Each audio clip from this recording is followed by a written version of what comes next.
তো finally Conor সেলসকে একটা প্রস্তাব দিয়ে দিল, কত বছরের চুক্তি অফার করলো, তিনি আইএসএলে আবারও ফিরে আসছেন। তো এই কনর সিল্ডকে নিয়ে তো কথা বলবোই, পাশাপাশি একজন দুর্দান্ত ডিফেন্ডারকে কনফার্ম করলো।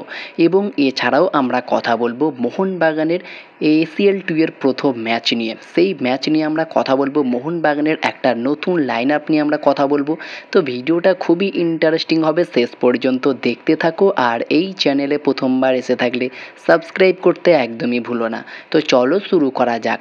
প্রথমেই আমরা কথা বলবো মোহনবাগানের এসিএল 2 এর প্রথম ম্যাচ নিয়ে, যেখানে মোহনবাগান খেলতে নামবে আহাল এফকে টিমের এগেনস্টে।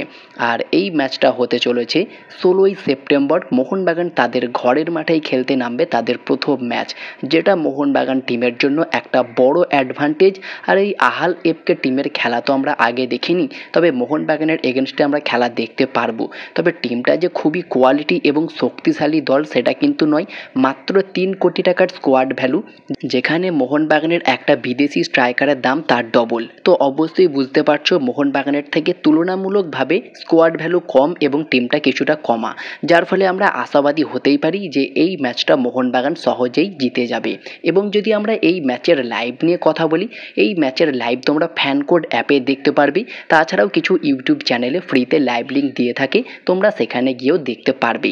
তো যদি আমরা কথা বলি মোহনবাগান এই ম্যাচে কোন ফরমেশনে যেতে পারে আর কেমন লাইন আপ নিয়ে নামতে পারে, তো দেখো ফরমেশনে যে কোনো পরিবর্তন আসতে পারে। 4-4-2তেও যেতে পারে, 4-2-3-1 বা 3-5-2, যে কোনো ফরমেশনে যেতে পারে। তবে মেবি 4 ডিফেন্সে যাবে আর 4-2-3-1 এই ফরমেশনটাই চুজ করতে পারে মলিনা। আর 4-2-3-1-এ মোহনবাগানের লাইন আপ কেমন হতে পারে সেটা নিয়ে যদি আমরা কথা বলি, তো 4-2-3-1-এ মোহনবাগানের লাইন আপ হতে পারে অনেকটা এই রকম। গোলকিপারে বিশাল কাইত, 4 জন ডিফেন্সে, লেফট ব্যাকে ক্যাপ্টেন সুভাশিস বোস, রাইট ব্যাকে ওভি মিতেই, 2 জন সেন্টার ব্যাকে মেহতাব, সঙ্গে টম আলরেড। আলবার্তো রড্রিগেজের কিছুটা চোট রয়েছে, মেবি তিনি এই ম্যাচে প্রথম থেকে নাও খেলতে পারে অথবা পুরো ম্যাচটাও না খেলতে পারে। তো সেখানে 2 জন সেন্টার ব্যাকের কম্বিনেশনে টম আলরেডের সঙ্গে আমরা মেহতাব সিংকে খেলতে দেখতে পারবো।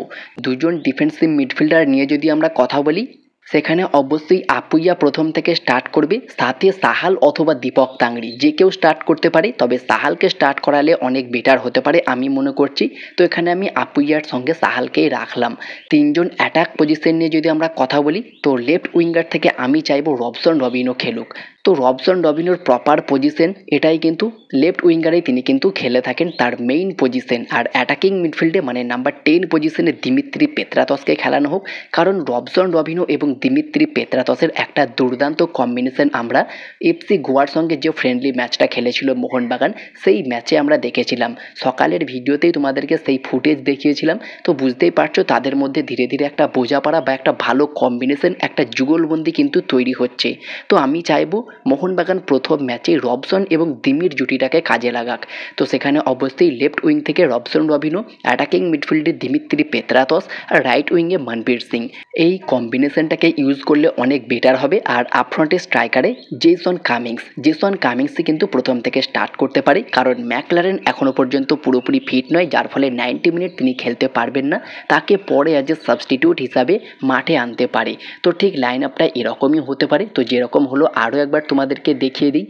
গোলকিপারে বিশাল কাইত, 4 জন ডিফেন্সে, লেফট ব্যাকে ক্যাপ্টেন সুভাশিস বোস, রাইট ব্যাকে ওভি মিতেই, 2 জন সেন্টার ব্যাকে মেহতাব সিং, সঙ্গে টম আলরেড।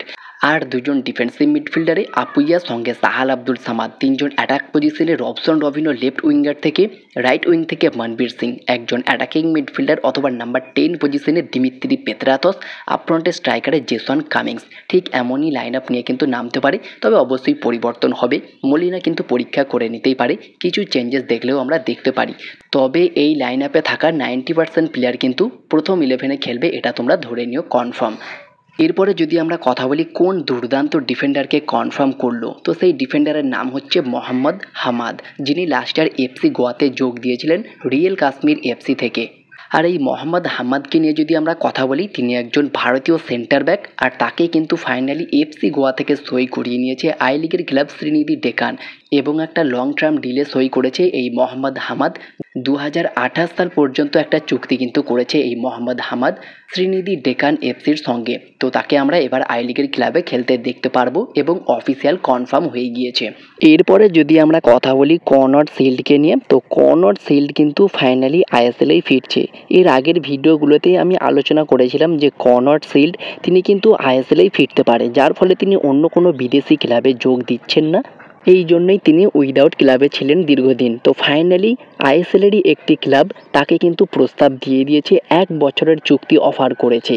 তো সেটা কোন ক্লাব? কলকাতারই একটি ক্লাব, আর সেটা হচ্ছে ইস্ট বেঙ্গল এফসি। যদিও মোহনবাগান ইন্টারেস্টেড রয়েছে এই প্লেয়ারটিকে দলে নেওয়ার জন্য, তবে তারা রবসন রবিনোকে ভরসা করছে, পুরোপুরি প্লেমেকার হিসাবেই তারা রবসন রবিনোকে ধরে নিতে চাইছে, যার ফলে কনর শিল্ডের ডিলটাতে তারা এগিয়ে যাচ্ছে না। তবে বর্তমানে ইস্ট বেঙ্গল এফসি তারা ডিয়ামান্ড অ্যাকসের রিপ্লেসমেন্ট হিসাবে এই কনর শিল্ডকে 1 বছরের চুক্তি প্রস্তাব দিয়েছে।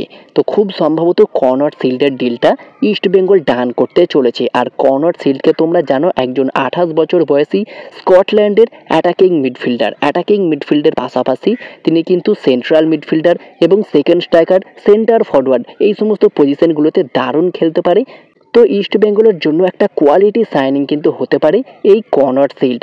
তবে কনর শিল্ডকে নিচ্ছে মানে এটা তোমরা ধরে রাখো মাদি তালাল খুব সম্ভবত ইস্ট বেঙ্গল ছেড়ে বেরিয়ে যাচ্ছে।